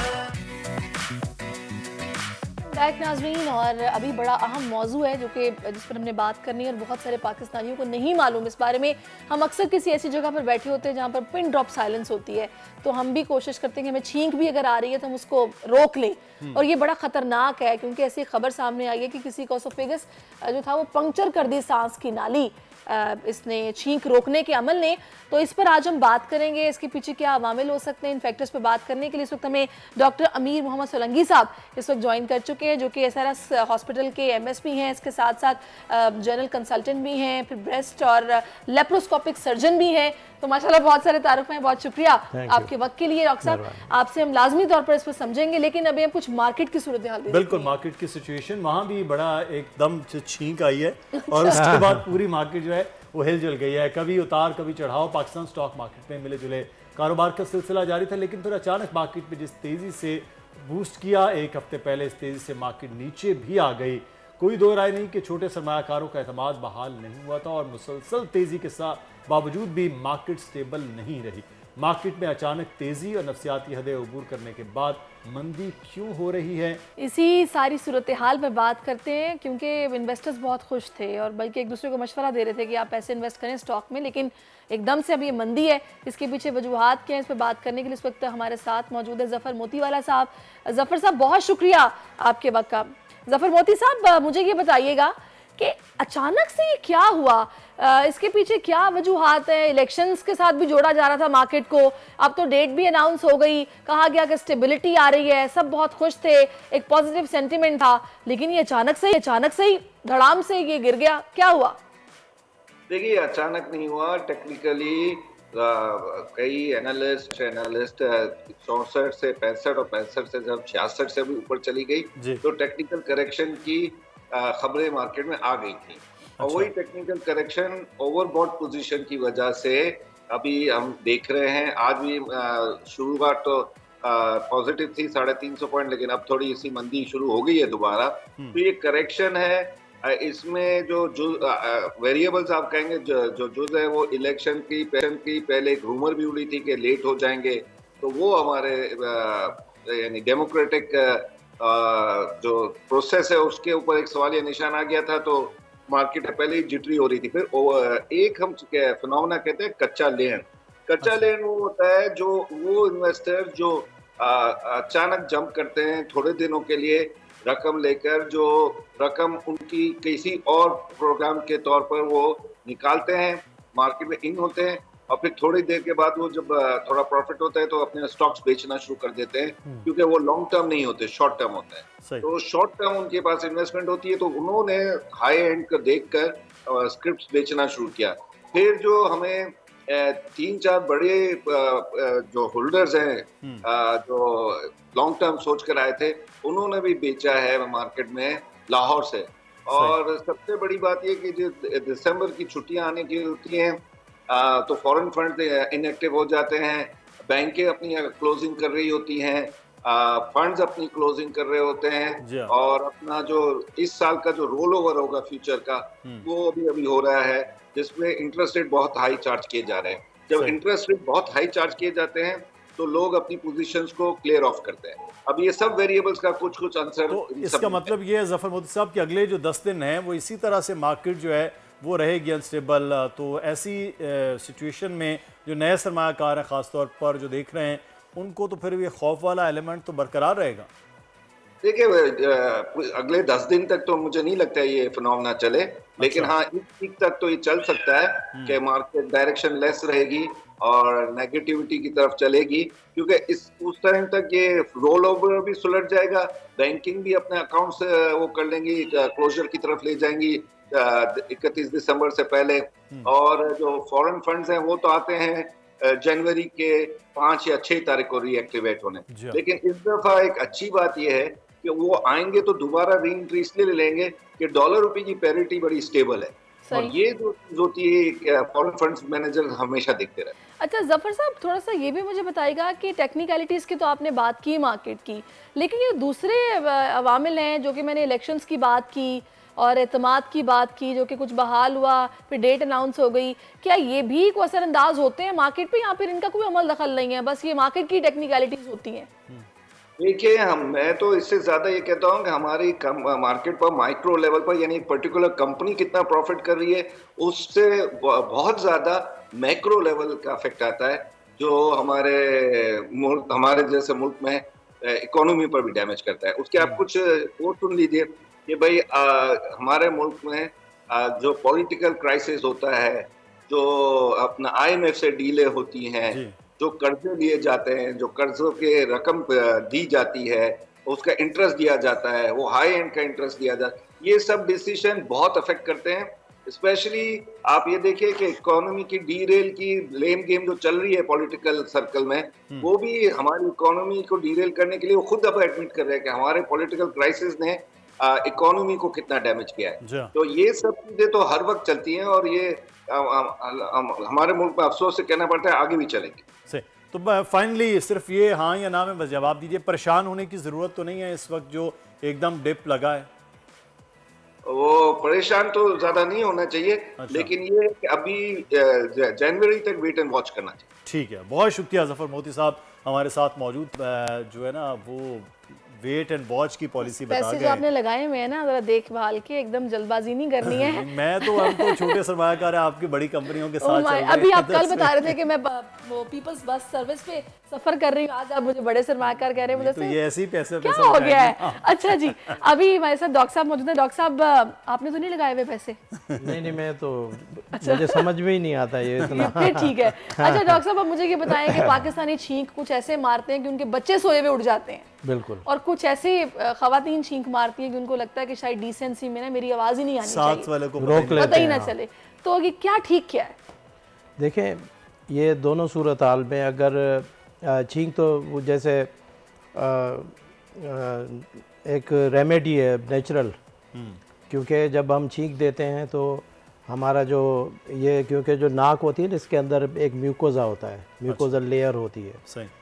और वो भी खुद रब ने इसलिए दी है कि वो इतनी सेंसिटिव होती है कि कोई भी चीज़ अगर आपको, इवन वो आपने देखा होगा फिल्मों में या ड्रामों में, वो पर भी लगाते हैं थोड़ा नाक पे जी, तो छींक आ जाती है, एकदम से छींक भी आ जाती है और वो बंदा जो है ना वो इरिटेट भी हो जाता है। Exactly.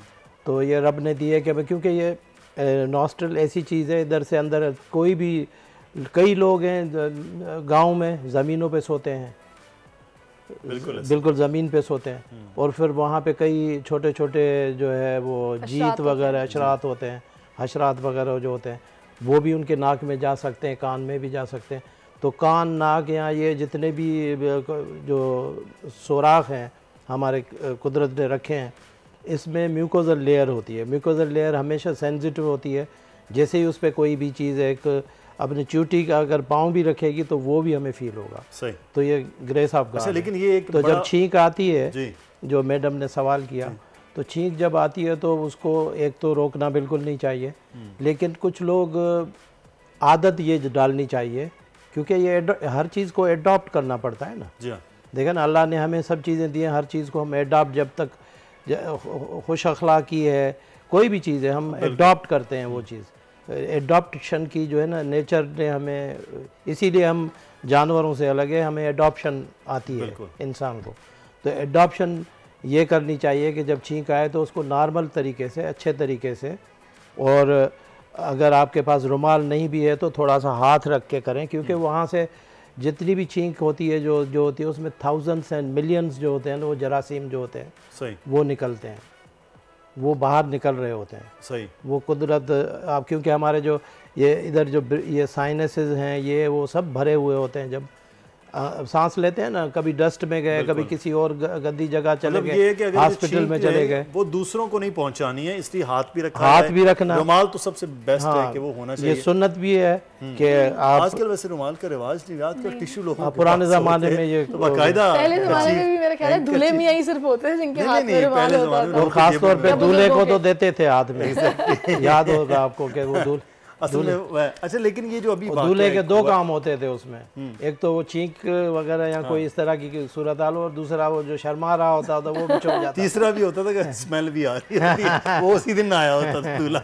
बाकी नहीं। अच्छा डॉक्टर साहब, एक चीज़ अभी ये वाकया ये हुआ कि बंदे ने अपनी छींक रोकी और उसकी जो है वो नालियाँ तक वो ब्रेक हो गई या पंक्चर हो गई सांस की नाली। वो जो मैडम ने भी इंट्रो में भी कहा ना कि वो जो इसमें दो होती है, मैडम ने तो लफ्ज दिया था इसोफेगस नहीं होता खाने की नाली है वो उसको ट्रैकिया कहते हैं। अच्छा, ट्रैकियल ट्यूब होता है जो, उसका फ्रैक्चर, ये मैंने भी स्टडी पढ़ी है, उसमें उसका हुआ है, और वो जाहिर है ये फिर चोकिंग पोजीशन हो जाती है और इसमें डेथ भी हो सकती है। सही। तो हमेशा एक तो छींक आराम से देनी चाहिए। सही। कुछ लोग बिला वजह जोर लगा के करते हैं। इस तरह में थोड़ा अगर ओपन करके बोलूं कि जब हम स्टूल भी पास करते हैं ना, बिल्कुल, तो लोग बिला वजह का जोर लगाते हैं, वो भी गलत है। सही, वो भी गलत है, क्योंकि नेचर से खेलेंगे तो प्रॉब्लम है। हाँ, नेचुरल स्फिंक्टर है ना, और नेचुरल इसको कहते भी, आपको याद होगा, नेचुरल कॉल कहते हैं। बिल्कुल, कॉल ऑफ नेचर कहते हैं इसको। जब स्टूल लगता है तो कॉल ऑफ खुद ही आता है ना, तो खुद ही जो चीज़ आ रही है उसको आप जोर से क्यों निकाल रहे हैं। सही। तो फिर अक्सर उसमें हेमोराइड हो जाते हैं, हेमोराइड हो जाते हैं, फिशर हो जाते हैं, क्योंकि जब आप अगर सपोज करें आपको कब्जी है और आप ज़ोर से स्टूल पास कर रहे हैं तो वो उसको ब्रीच करता है, उसको म्यूकोजा को, और वहाँ पे फिर फिशर हो जाता है, वो फिर वो बहुत तकलीफ दे होता है और फिर उसको ऑपरेट करना पड़ता है। तो मेरा मकसद कहने का ये है कि नेचुरल जितने भी कुदरत ने तरीके रखे उनका आराम से, हाँ, मॉडरेट तरीके से। मुझे बताइएगा डॉक्टर साहब, कुछ लोगों को छींक बहुत कम आती है। जी जी, ये ठीक होता है या नहीं? नहीं, देखें, ये सारा उस पे एटमॉस्फेयर पे डिपेंड करता है। कुछ लोग रहते ही अच्छे माहौल में हैं, अगर सपोज करें साफ़ माहौल में रह रहे हैं, साफ़ ऑफिस भी साफ़ है, सब चीज़ साफ़ है, वहाँ पे रह रहे हैं, तो उनको कम ही आएंगी। तो इसमें कोई प्रॉब्लम वाली बात तो नहीं है? प्रॉब्लम वाली बात नहीं है। सही। तो जिनको बहुत ज़्यादा छींकें आ रही हैं वो बीमार हैं, समझे, वो बीमार है, क्योंकि उनको अंदर जो साइनसेस हैं या जो हमारे ये, क्योंकि ये नॉस्ट्रल्स जो है ना, ये कम्युनिकेटेड होते हैं, ये अंदर जाके कान से भी कम्युनिकेटेड होते हैं, नाक से भी होते हैं, और ट्रैकिया उसकी तरफ से भी होते हैं। और जो हमारा साइनसेस होते हैं, यहाँ से लेकर ये पूरे साइनसेस होते हैं जिसमें हवा भरी होती है कुदरत ने। इसी वजह से हमारा जो बैलेंस, हम चलते हैं तो बैलेंस इसीलिए रहता है कि इसमें हवा भरी हुई है। तो अगर ये हवा निकाल दें तो हम जो है ना चल भी नहीं। ये पता कैसे चले? मैं आप छोटी सी स्टडी आपको कि मैं मेरे साथ खुद आज से तकरीबन 2 से ढाई माह पहले मैं डेली 8 से 10 छींकें आ रही होती थी, और पिछले 2 महीने से मतलब नॉर्मल कोई एक आध छींक कभी हफ्ते में आ जाए खुद से, ना मैंने कोई मेडिकेशन ली। अब किसी चीज़ से मुझे एलर्जी, फिर इसका मतलब या तो थी अब या कुछ ना कुछ था। ये बिल्कुल सही कह रहे हैं कि लेकिन वो मुझे इस बारे में इल्म लोगों को पता नहीं चलता कि क्यों हो रहा है। जी जी जी। और खास तौर पे जब खिज़ा आती है ना, खिज़ा का मौसम जब आता है, तो मोस्टली काफ़ी लोग जो हैं, जैसे पोलन एनर्जी पोलेंस होते हैं, उसके पोलेंस की तो होती ही होती है, हर एक को होगी एलर्जी, हर एक को होती है, किसी को कम होती है, किसी को ज़्यादा होती है, तो उसकी भी छींकें होती हैं। लेकिन आप जो कह रहे हैं कि काफ़ी छींकें आपको आती थी, तो हो सकता है आपके जो साइनसेस हैं उसमें इन्फेक्शन हो, या कोई नाक में इन्फेक्शन हो, या गले में इन्फेक्शन हो। और अब बिल्कुल ठीक है। हाँ, खुद से जब, हाँ, वो सेल्फ रिजॉल्विंग है ना। अच्छा, हाँ, सेल्फ, वो जब, क्योंकि नेचर में वही बात की ना कि नेचर उनके जरासीम बाहर निकालती रहती है। जब वो निकल गए, सारे साफ़ हो गए, तो फिर अगर थोड़ी आप और सफाई रखें, तो जैसे मैं कहूँगा, जैसे हम जो वज़ू करते हैं, वो भी बहुत ज़बरदस्त चीज़ है। हमें तो कुदरत ने ऐसा मज़हब दिया है कि जिसमें सफाई, वज़ू 5 वक्त वज़ू करते हैं, नाक साफ़ करते हैं, कान साफ़ करते हैं, ये उससे तो नेग्लेरिया से बचते हुए हम ज्यादा पानी भी नहीं नाक में अंदर तक डालते। जी जी जी जी, नेग्लेरिया से भी डर लगता है ना जी, वो फिर एक और प्रॉब्लम है कि अगर पानी में वो हो क्लोरीन की जो है मिकदार प्रॉपर है तो उसमें। अच्छा डॉक्टर साहब, ये जो छींक के साथ है ये पूरा जिस्म कई बार हिल जाता है, कोई इतनी बड़ी छींक है ना भी जोर लगा रहे हो आप जो कह रहे हैं, कुछ लोगों को हमने देखा बाकायदा वो समेट के ला रहे होते हैं, वो ला रहे होते हैं कि मैं अब छींक से निकाल दूं हर चीज़, लेकिन कुछ लोगों का छींक आई और उसके बाद ना जिस्म हिल गया, सर हिल गया और वो बड़े परेशान से हो जाते हैं। तो ऐसी सिचुएशन कोई क्रिटिकल होती है कि नहीं? क्रिटिकल नहीं है। अच्छा, ये होता है बिल्कुल, वो जाहिर है छींक जब होती है तो पूरा जिस्म का हमारा जो रेस्पिरेटरी सिस्टम है बिल्कुल वो उस छींक के साथ शामिल होता है, उसका जो फोर्स होता है ना उसी वजह से वो छींक बाहर निकलती है। जो हमारा जैसे कहते हैं ना, कभी आप सांस लेकर फिर बाहर सांस निकालें तो वो नहीं, वोमिट इसकी एग्जांपल है, पूरा फोर्स लगता है, आपका स्टमक खाली होता है। बिल्कुल बिल्कुल। अच्छा डॉक्टर साहब, आपने पहले कभी इससे इस तरह का वाकया सुना है कि किसी ने छींक रोकी और उसकी सांस की नाली पंक्चर हो गई? मैंने तो पहली दफा सुना है कि ऐसा वाकया नहीं, मैंने भी लिटरेचर में देखा है कि ये वाकया हुआ है। अच्छा। और मोस्टली क्योंकि वही है ना कि ट्रेकिया को जो है ना रब ताला ने इतना फ्लेक्सिबल बनाया है और उसके फिर फ्रेगमेंट बनाए हैं, मतलब तो एक सा नहीं है, बीच में उसके फ्रेगमेंट है। सही। तो उसकी जो जैसे ना स्पंज होता है, जैसे जी जी स्पंज के फ्रेगमेंट होते हैं, अलग अलग स्पेस भी होते हैं उसमें, इसी तरह उसमें भी इस तरह है। तो वो जब छींक आती है तो वो ऐसे बिल्कुल ऐसे ऐसे हिलता है, स्प्रिंग्स की तरह, स्प्रिंग की तरह। तो उसमें इतनी फ्लेक्सिबिलिटी है कि फ्रैक्चर होने के चांसेस बहुत कम होते हैं।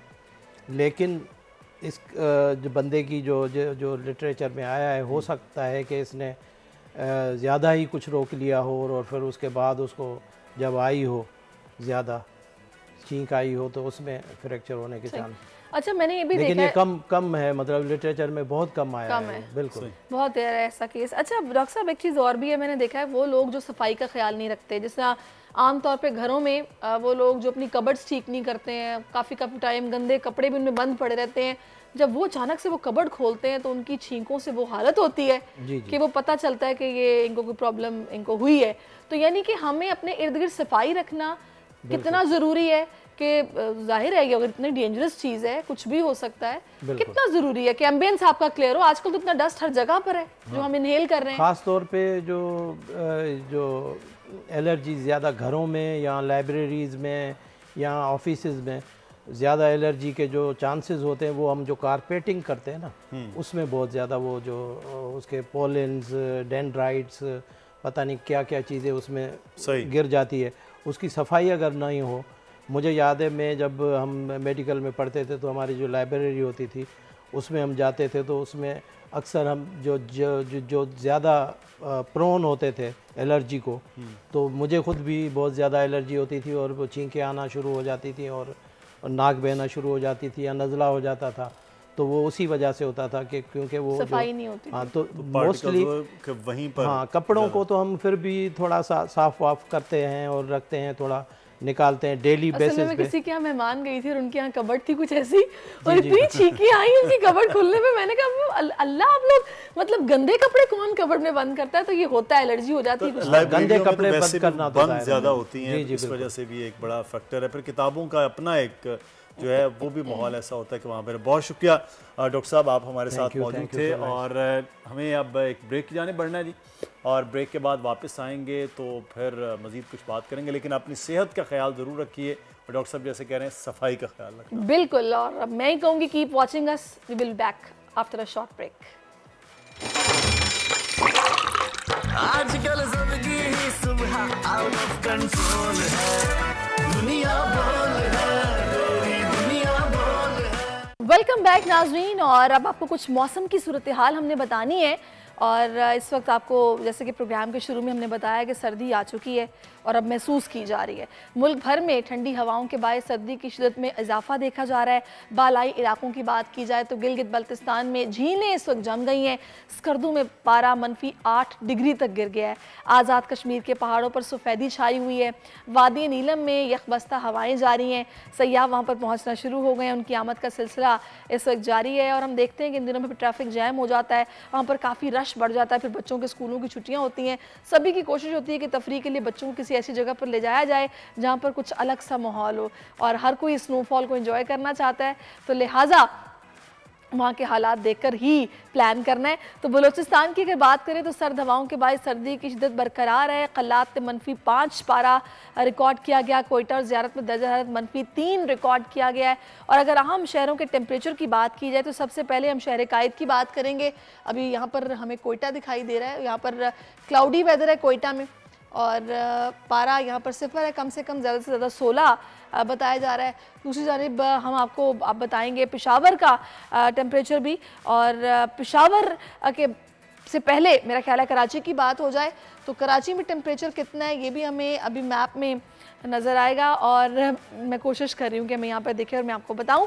टेम्परेचर्स में अगर आगे बढ़े तो कोयटा में भी बादलों के डेरे हैं, और आज कम से कम वहाँ पर 0 मैंने बताया आपको। मुल्तान में मिनिमम टेम्परेचर 6 रिकॉर्ड किया गया है, मैक्सिमम 23 है। क्लाउडी वेदर है, आसमान पर बादल दिखाई दे रहे हैं। मुल्तान के बाद हम लाहौर का रुख करेंगे जहाँ पर कम से कम 6 और ज़्यादा से ज़्यादा 19 डिग्री सेंटीग्रेड तक रहने का इम्कान है। और लाहौर के बाद इस्लामाबाद जहाँ पर बादलों के साथ कम से कम दर्जा हरारत 6 और ज़्यादा से ज़्यादा 22 डिग्री हो सकता है। और पेशावर की अगर बात की जाए तो वहाँ पर बादलों के साथ कम से कम 6 और ज़्यादा से ज़्यादा 21 डिग्री सेंटीग्रेड रिकॉर्ड किया गया है। तो सर्दी जो है वो इस वक्त काफ़ी महसूस की जा रही है। मौसम की सूरत हाल कुछ ऐसी है और आगे मज़ीद बढ़ेगी भी। तो ये तो थी मौसम अपडेट जो कि हमने आपको बताया, और अब हम चलेंगे मुदस्सिर के पास। शुक्रिया सहरिश, आप हमें मौसम का अहवाल बता रही थी कि कहाँ ठंड है कहाँ नहीं। तो ओवरऑल तो देखा जाए पूरे मुल्क में ही ठंड है, लेकिन एक और ठंड चल रही है, वो है क्रिकेट में। पाकिस्तान पहला टेस्ट तो हार गया, दूसरे टेस्ट के लिए अब तैयारियां हो रही हैं, लेकिन न्यूजीलैंड के खिलाफ पाकिस्तानी T20 स्क्वाड का ऐलान कर दिया गया। कौन से खिलाड़ी शामिल हैं और कौन से खिलाड़ियों को शामिल नहीं रखा गया। और ये T20 सीरीज़ है, नए टैलेंट को चांस मिले जिसकी मुझे बड़ी खुशी है, क्योंकि हम अक्सर बात करते हैं कि टैलेंट हंट नहीं होता, हमारे पास बैकअप नहीं है, वही चेहरे हैं, अगर नहीं चल रहा है मजबूरी है उन्हीं से खेलना है। लेकिन ये अच्छी बात है कि इन्होंने एक मौका दिया है और नए खिलाड़ियों को मौका दिया। मुदस्सिर, आप खुश हैं इस बात?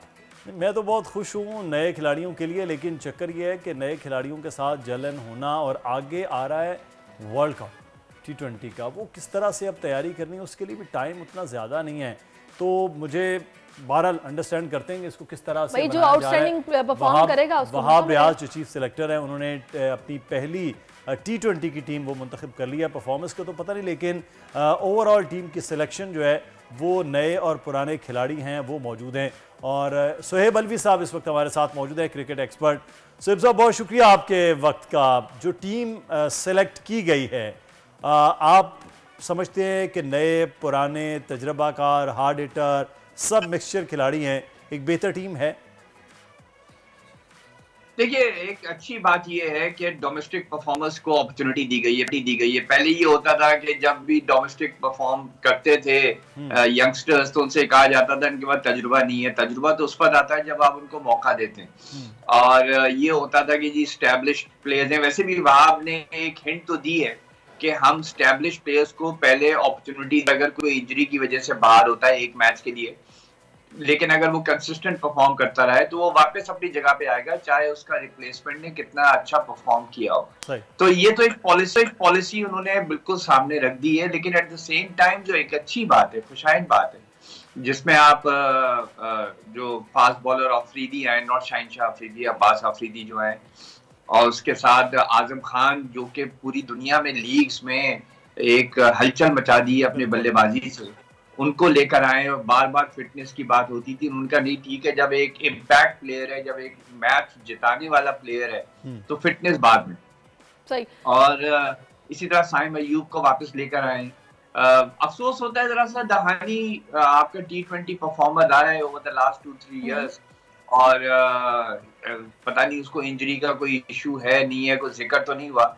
लेकिन ऐसे मौकों के ऊपर Dahani should have been given priority over may be someone like Abbas Afridi, जिन्होंने 1-1.5 साल में परफॉर्म किया। इन्होंने अच्छा परफॉर्म किया T20 में भी, बड़ी अच्छी एवरेज से गेंदबाजी की, 15 के नीचे की आई थिंक उनकी एवरेज थी, और विकेटें भी ली पाकिस्तान कप में भी, T20 कप में भी। लेकिन आई वुड हैव फेल्ट कि दहानी, जिसको आप 3 साल से कैरी कर रहे हैं अपनी टीम के साथ, जब मौका आया, नसीम शाह इंजर्ड थे, तो फिर आई थिंक दहानी को अपॉर्चुनिटी देना चाहिए थी। सही। अच्छा, मुझे ये बताएगा कि हारिस को भी आई थिंक सो आराम देने का फैसला किया गया, ये दुरुस्त है? देखिए बिल्कुल दुरुस्त तो है, क्योंकि वहाब ने खुद बोला है, वहाब रियाज ने जो चीफ सेलेक्टर हैं, कामरान अकमल उनके बराबर में बैठे हुए थे, कि हमने हारिस को रेस्ट दिया। ये बड़ी अनयूजुअल बात है कि एक प्लेयर जो टीम में ही नहीं है, exactly. जो रिजवान का नंबर 2 होता है और कभी कभार खेलता है, जिसने T20 का वर्ल्ड कप खेला और साउथ अफ्रीका के खिलाफ बड़ी जबरदस्त धुआंधार बल्लेबाजी की एज ओपनर, उसको आप रेस्ट दे रहे हैं। ये ठीक है, आप हसीबुल्लाह को ट्राई करना चाह रहे हैं, आप आजम खान को ट्राई करना चाह रहे हैं एज रिप्लेसमेंट विकेट कीपर, लेकिन साथ में आप कहते हैं कि हारिस हमारे प्लान्स में है फॉर द वर्ल्ड कप। तो यही तो मौका था कि उसको इस पर 3-4 मैचेस खिलवाते और विकेट कीपिंग करवाते। बेशक रिजवान खेलता भी तो फील्डिंग करते और हारिस को टेस्ट आउट करते। और या ठीक है, आपने आजम खान और हसीबुल्लाह 2 को ले गए, उनमें से किसी एक की जगह हारिस को ले गए होते, ताकि ये होता कि हारिस को भी खिलाएं, हसीबुल्लाह को भी खिलाएं, सबको मौका देते। लेकिन बहरहाल इस 5 मैच सीरीज किसको कितना खिला सकते हैं। आपने हारिस को टेस्ट कर लिया है और हसीबुल्लाह और आजम को आप टेस्ट करेंगे, प्रोवाइडिंग रिजवान अपनी जगह छोड़ें एज अ विकेट कीपर। आगे T20 में रिजवान तो वैसे खासा एक बेहतर खेल मुसलसल हम देख रहे हैं, T20 में वो पेश कर रहे हैं, लेकिन आगे जो वर्ल्ड कप आ रहा है T20 का बड़ा एक टूर्नामेंट है और उसमें टीम का अभी से लॉक हो जाना, आप समझते हैं कि वो बेहतर है, या इसी तरह एक्सपेरिमेंट्स करते करते ही हमने वर्ल्ड कप में जाना है, जैसे हम ODI वर्ल्ड कप के साथ गए हैं?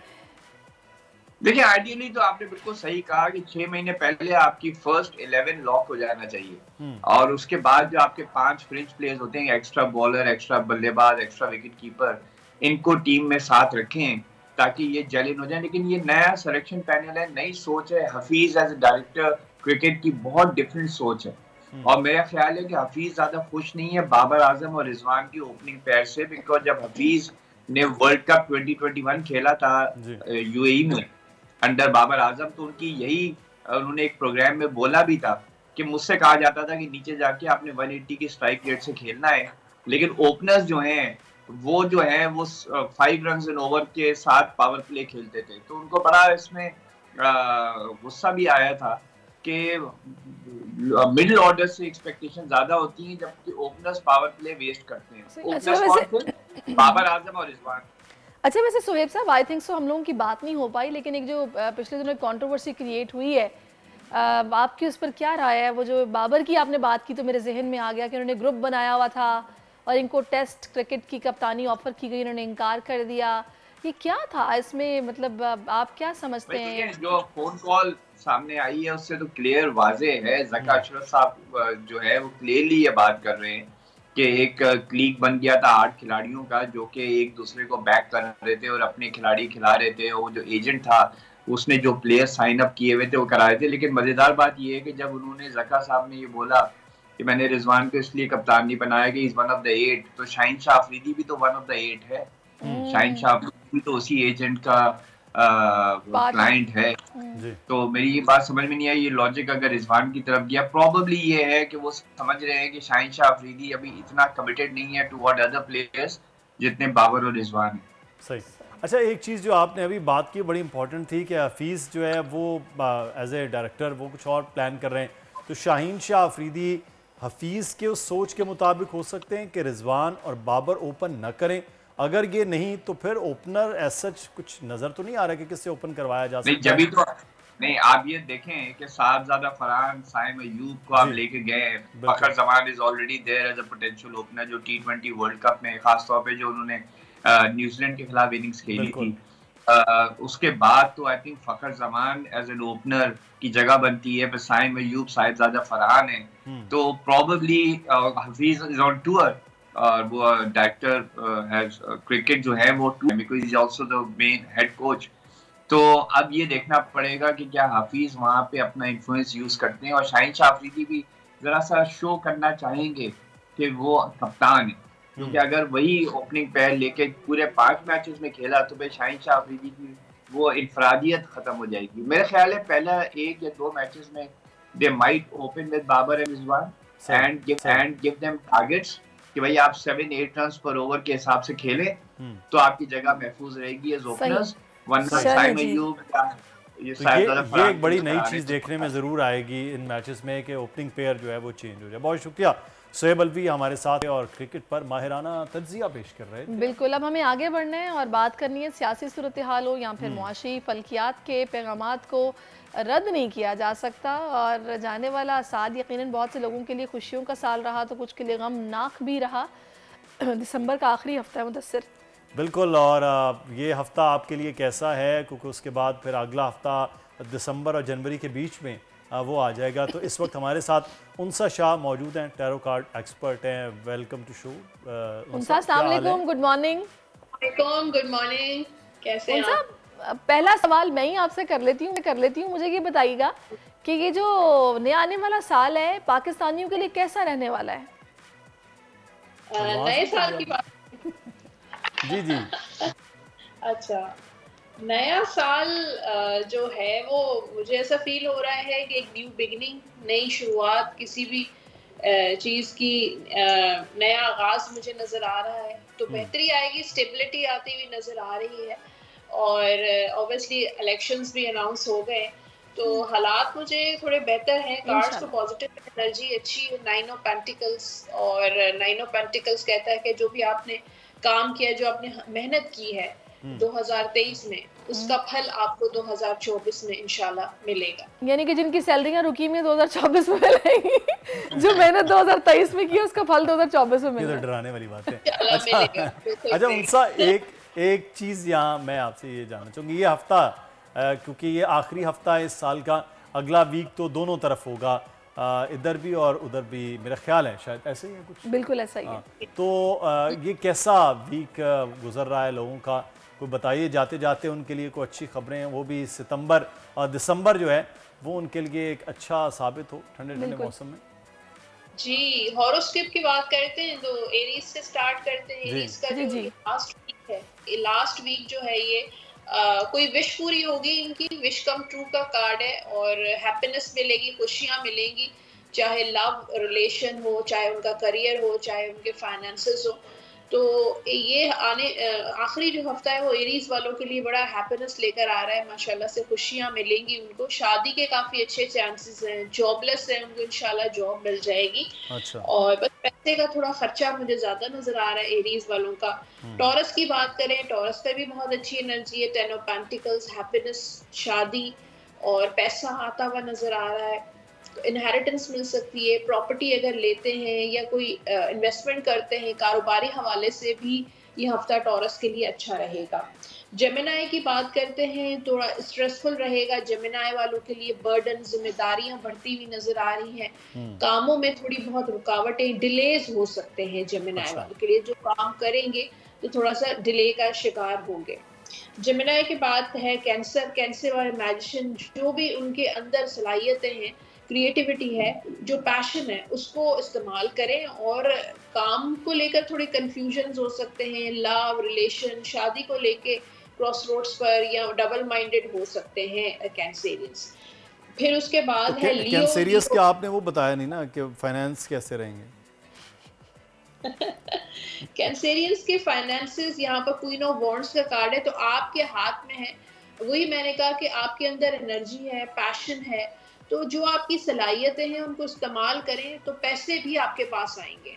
तो जो आपके जो भी जिस चीज़ से आप बहुत ज़्यादा लव करते हैं, जो आपको बहुत ज़्यादा शौक है कि ये काम करना चाहिए, वो काम करें। कोई भी किसी भी हवाले से वो करेंगे तो इंशाल्लाह पैसा भी आपको मिलेगा।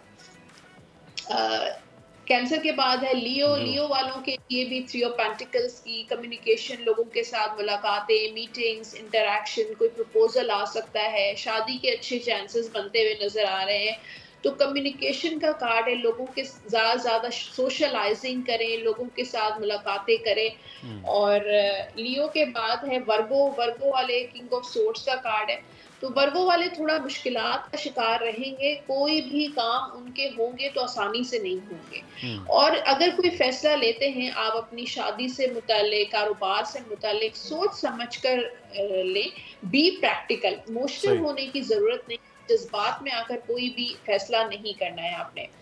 लिब्रा वाले जो हैं वो 9 ऑफ वॉन्ड्स का कार्ड है।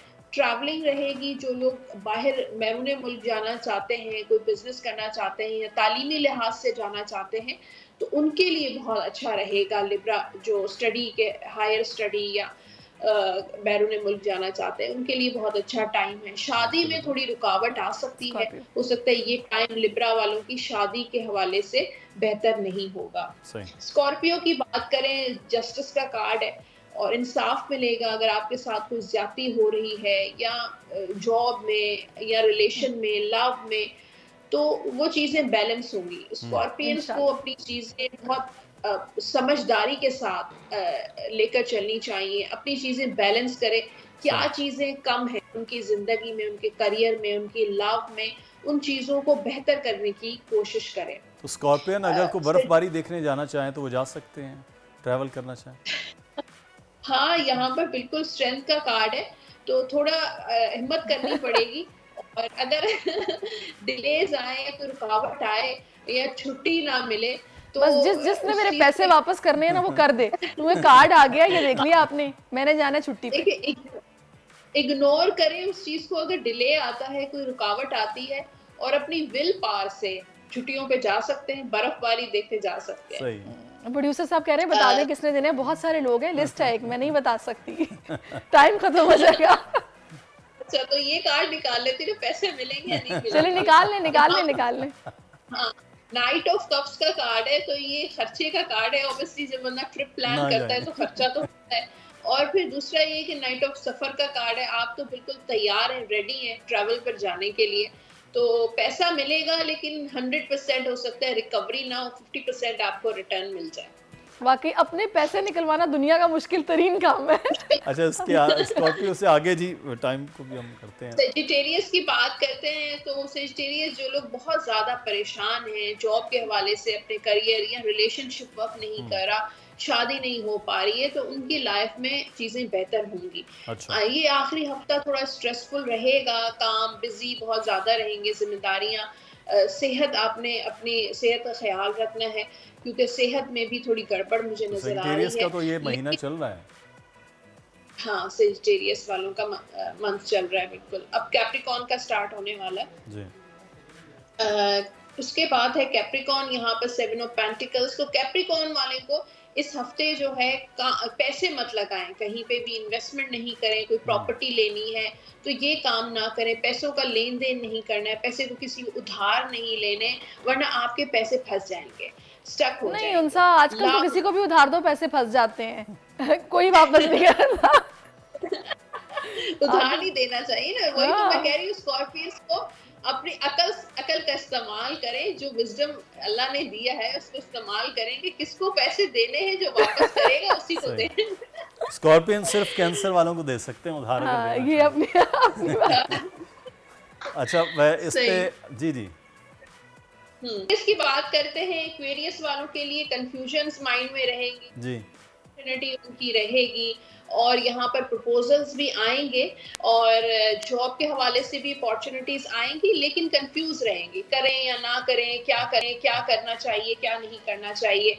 पाइसेस वालों के लिए यहाँ पर रोमांटिक एनर्जी नजर आ रही है, रोमांस रहेगा, और शादी के काफी अच्छे पाइसेस वालों के नजर आ रहे हैं, पॉजिटिव नजर आ रहे हैं। और यहाँ पर पाइसेस की शादी पहली, दूसरी, तीसरी, कौन सी शादी उनसा हर शादी के लिए चांसेस नजर आ रहे हैं। देखिए, दूसरी भी कर सकते हैं, तीसरी भी कर सकते हैं, जो लोग करना चाहते हैं। देखिए, आप चूंकि कैंसर हैं तो लिहाजा आप ना खुश हो दूसरों के बारे में सोच के। और दोस्त भी पाइसेस है ना, तो इसलिए।